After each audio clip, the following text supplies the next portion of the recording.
తిన్నారు మల్లన్న వాళ్ళది ఇట్లా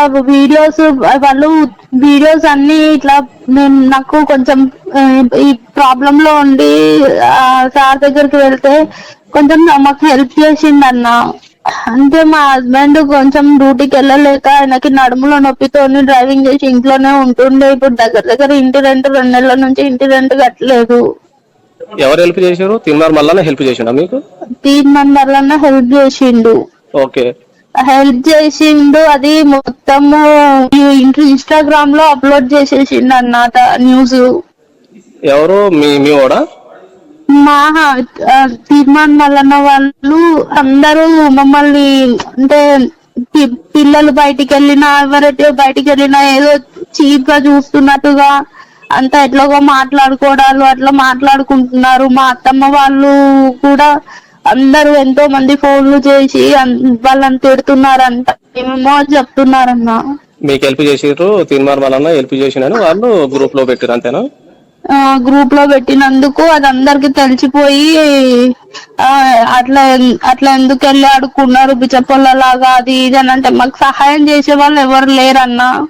ఎంత ఇచ్చారమ్మా డబ్బులు? ఎంత ఇచ్చిండు సారు? 20,000 అన్నా. 20,000 ఇచ్చిండు మీకు. ఎప్పుడు ఇచ్చిండమ్మా అది? మొన్న సండే రోజు అన్న. మొన్న సండే రోజు తీన్మార్ మల్లన్న సారు మీకు 20,000 ఇచ్చిండు. దాని గురించి వాళ్ళు హెల్ప్ చేసినట్టు వాళ్ళు పెట్టుకుంటే మీ వాళ్ళు ఏమో తిడుతున్నారు అంతేనా? అందరు అంటే చాలా మంది ఎంతో మంది అది అందరికి 1000 మందికి పోస్ట్ అవుతుంది అంట కదా. అందరు ముందట ఇజ్జత్ పోయినట్టు చేసేసినావు నువ్వు. మా ఆయన అన్నాడు వెళ్ళొద్దు అని అంటే మన పరిస్థితి బాగాలేదు, మనకు సాయం చేసే ఎవరు లేరు కదా, నేను వెళ్ళి అడుగుతా అని చెప్పేసి నేను వెళ్ళినానన్నా. భర్త వద్దు వెళ్ళొద్దు, తీన్మార్ మల్లయ్య దగ్గరికి వెళ్ళొద్దు అంటే నేను వెళ్ళినానన్నా అని క్లియర్ గా చెప్తోంది. ఆయన వద్దు అంటే వెళ్ళింది, అనవసరంగా ఫ్యామిలీ పరువు తీసింది, చుట్టాలందరిలో బిచ్చగలలాగా అయిపోయారు. ఆల్రెడీ లవ్ మ్యారేజ్, చుట్టాలు ఎవరు దగ్గరికి రానిరంట.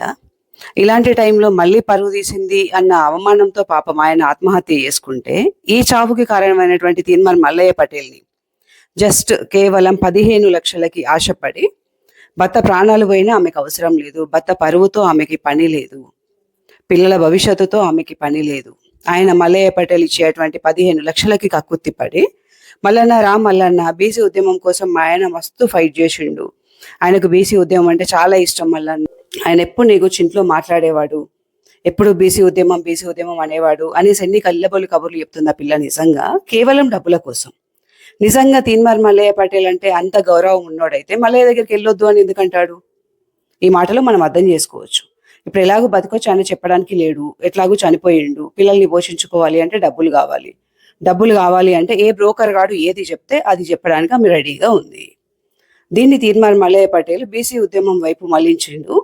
కంప్లీట్ గా బీసీ ఉద్యమం దానికోసమే చనిపోయిండు అనేసి కళ్ళబొల్లి కబుర్లు చెప్తున్నాడు. ఏది ఆయన రూమ్ లో ఒక ఫోటో చూపిస్తున్నాడు. ఆయన ఆఫీస్లో నాకు దండం పెట్టి బయటకు వెళ్ళిండు అని. అక్కడ దండం పెట్టింది ఆయనకు కాదు, ఆయన ఫోటో పక్కనే క్యాలెండర్ ఉందంట, క్యాలెండర్ పైన వెంకటేశ్వర స్వామి ఫోటో ఉందట. ఆ పిల్లాడు దానికి దండం పెట్టిండు. ఛాయకు తలా 5 రూపాయలు ఇవ్వండి అని అడుకున్నటువంటి మల్లయ్య పటేల్ ఆయన రాజకీయం కోసం మనుషుల జీవితాలతో ఆడుకున్నాడు, మనుషులను బ్లాక్మెయిల్ చేస్తే కాదు, మనుషులు చచ్చిన తర్వాత శవాలను కూడా పీక్కు తింటాడు, వాటిని కూడా వాడుకుంటాడు అని పిస్స క్లారిటీ వస్తుంది జనాలకి ఈ రోజున. ఎంత దారుణం నిజంగా. ఆయనకంటే బుద్ధి లేదు, ఈ ఆడపిల్లకి బుద్ధి ఉండొద్దా?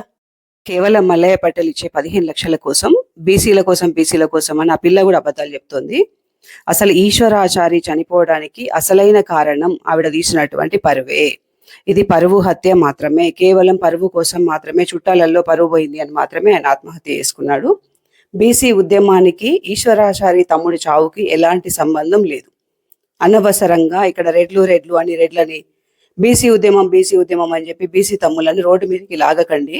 ఈ ఘటన చూసి ఇంకా చాలా మంది ఆత్మహత్య చేసుకునే ప్రమాదం ఉంది. దయచేసి బీసీ తమ్ములారా ఈ కళ్ళబొల్లి మాటలు నమ్మకండి, మీ జీవితాలని ఆగం చేసుకోకండి. Thank you.